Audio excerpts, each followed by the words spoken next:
Hey everyone and welcome to Storytime. My name is Jake and today we are going to be looking at the subreddit r/maliciouscompliance, where people conform to the letter but not the spirit of a request. If you're new around here, please do hit subscribe down below so that you never miss out on another video. But for now, let's sit back, relax, and enjoy some malicious compliance.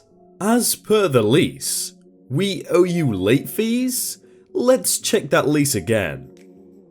So this happened in college to me and my friends. We moved into a house from some small rental company based in the area after signing a year-long lease. House is great, no problems. But we were told a week or so after moving in, we would have to send our rent checks each month by the 5th by mail to their new office in the town 120 miles over.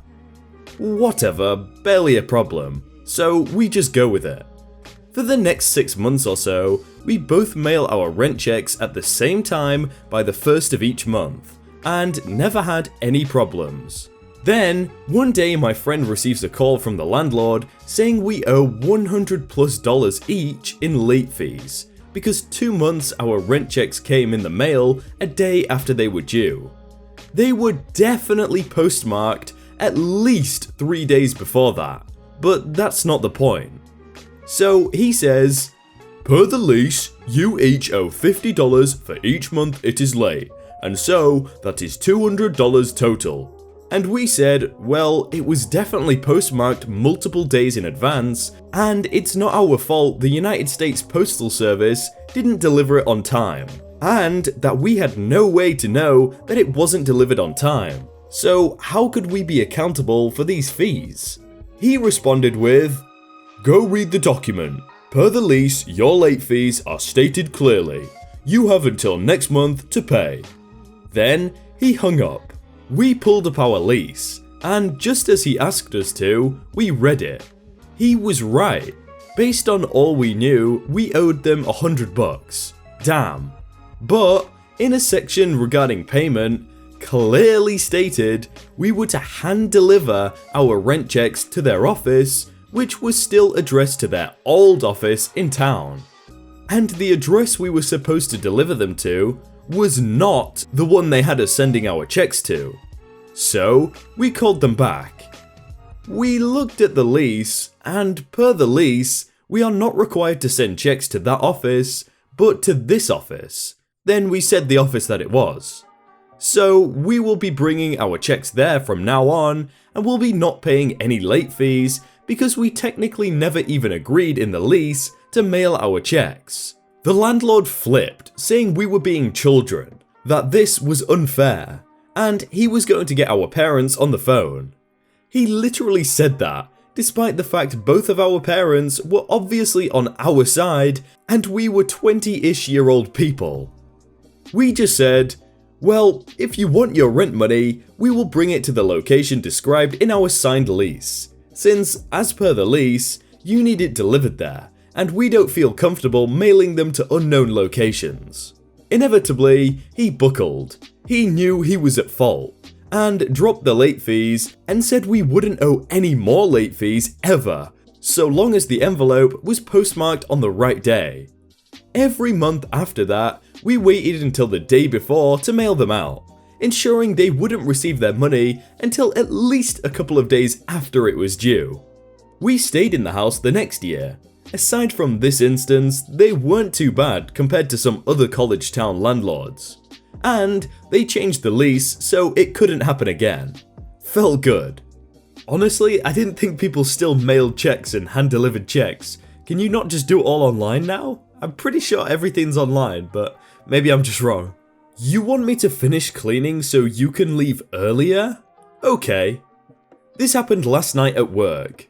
I work in a restaurant where it is encouraged to talk to your table some, especially if you're not busy. It was about 11 PM.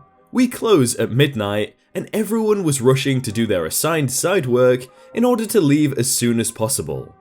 I understand this, don't get me wrong, I wanted to go home too. However, my only table was right beside the area that I was assigned to clean, so I was cleaning and tending to my table at the same time. After all, there was still an hour left until closing time. Around maybe 11:15, I'm standing at my table because I decided to take a break on cleaning for a second. I'm joking around and taking beer orders from my table. No real rush because we don't close for a while. Enter coworker C and coworker S, who butt into the conversation with my table. The following happens right in front of my customers. "Hey, OP, can you do me a favor?" "Sure, what is it?" "Can you I don't know, do your job and clean the wait station? My table is about to leave and I'm trying to get out of here by 12:15.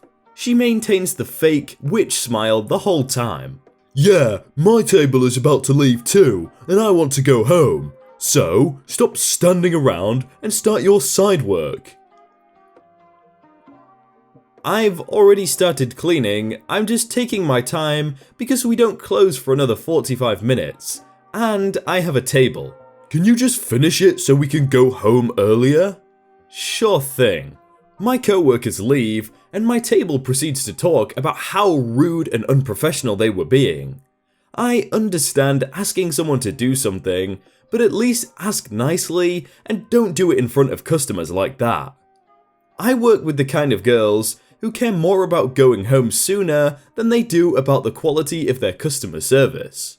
I go back to cleaning and talking and refilling drinks.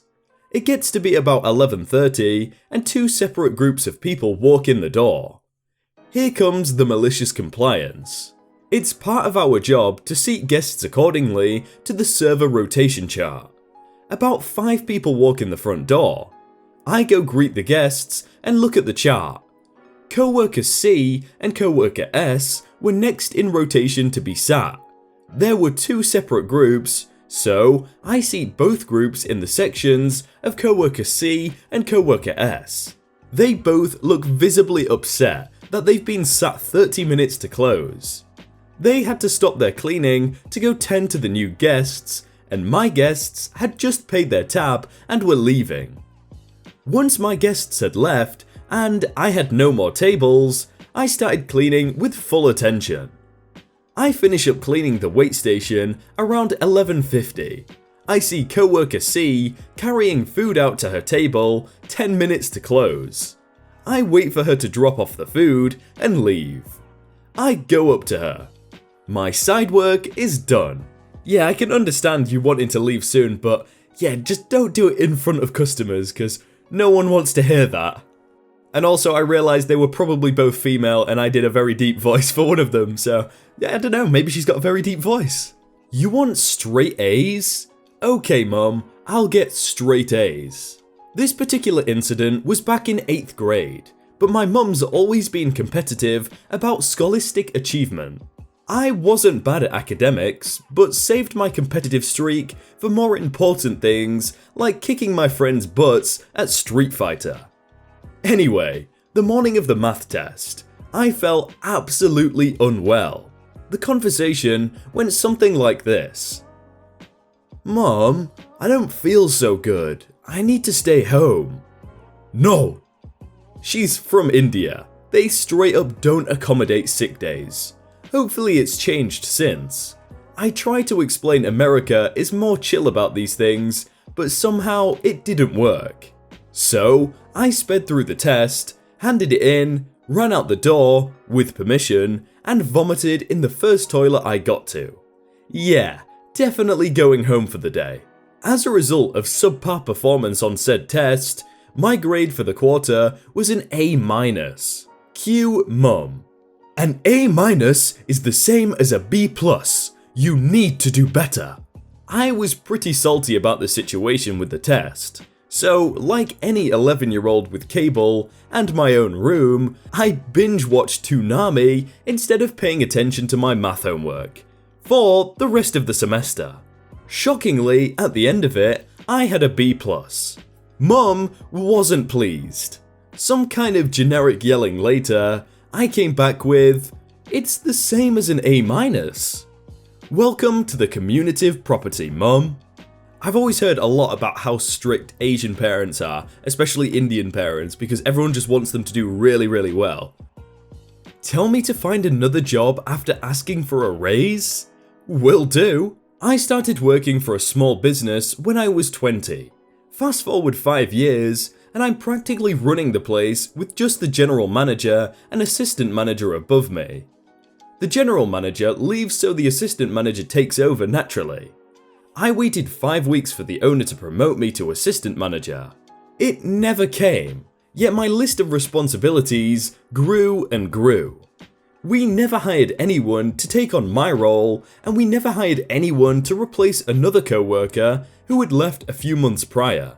We are so badly understaffed that it got to the point where if I didn't show up to work, the only person that could open the business was the owner himself. That was not standard, as he's been semi-retired for 20 years. He only comes in to check on things and pay the bills. About 5 hours a week at his desk. I was currently making $12 an hour. 5 weeks after the general manager left, I told the boss I wanted $15 an hour. Not unreasonable, considering the general manager was making $20 an hour and the assistant manager was making $18 an hour, both with full health insurance benefits. I was not receiving health insurance through the business at the time. Anyway, it took my boss 5 weeks to get back to me. He kept ducking me. If you're keeping track, it's now been 10 weeks since the general manager left, and I still don't have a raise. When we finally have our sit down, he offers me $14 an hour, but promises to give me a raise to $15 in a year. I explained to him that $15 an hour was more than fair, considering I don't need to be on the health insurance plan. He said the business was doing really badly, and that's all he could afford. For the record, the business was doing poorly compared to the previous year, but $75k or so had just cleared up on his payroll, so cry me a river. I told him Walmart is hiring cashiers for $13 an hour, Target for $14 an hour, and another local supermarket chain for $14. We're on the coast where the living wage is $19 plus an hour, so don't break your britches, Midwest and Southern peeps. I flat out said, why would I want to keep managing a business for $14 an hour when I can stock shelves at a grocery store for $14? He kept his cool for the most part, but was visibly upset. He said, look, we just don't pay that much here. If you want to make that much, then go work for those people. Malicious compliance it is. Okay, you got it. I gave him an extremely generous 60 days notice. I needed to save a little more, and I didn't want to leave my co-workers hanging. I also wanted to see if he'd budge. He didn't. During this time, I expected to train new employees. It never happened. He never hired anyone. Fast forward a few weeks after my departure, the boss himself has to work part-time to make up for my hours. He's now clocking in 20 hours a week after going 20 years without working a 9 to 5. My old co-workers tell me he's miserable. I feel kinda bad because at the end of the day, he was a nice enough person, but I'm not going to let myself get taken advantage of. Anyway, they called me just a few days ago and wanted to know if I wanted to work the summer, our busy season. I explained that I have 5 years of experience in this field and left as an acting assistant manager. So if you want to hire me seasonably, you're going to have to pay me $17.50 an hour. The manager told me they couldn't afford that much. I said, if you want to hire a high school kid for minimum wage during the busy season, then go for it. Have fun training them. If you want to hire someone with years of experience that is already trained, you'll have to pay me $17.50 an hour.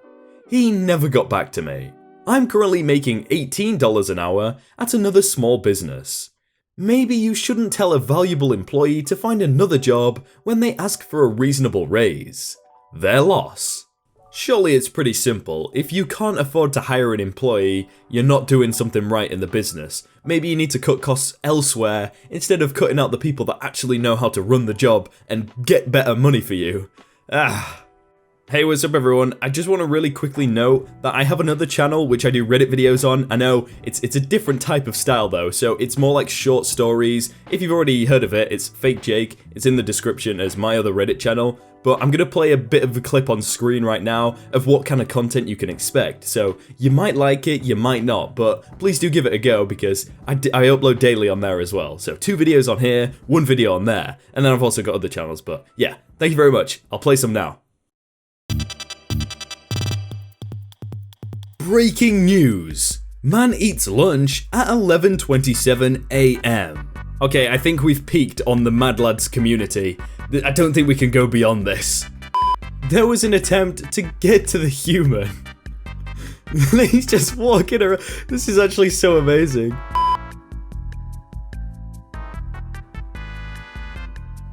I guess you could say, see you later. No, I'm sorry. Hey everyone, I hope you all had a really good day and that you enjoyed that video. If you want to check out some other videos, then click on screen right now, or check out the playlist down below. If you enjoyed that video, then please do leave a like. And if you want to submit your own stories, then you can do so by joining the Discord in the top link in the description. But thank you so much for watching, and I will see you very soon.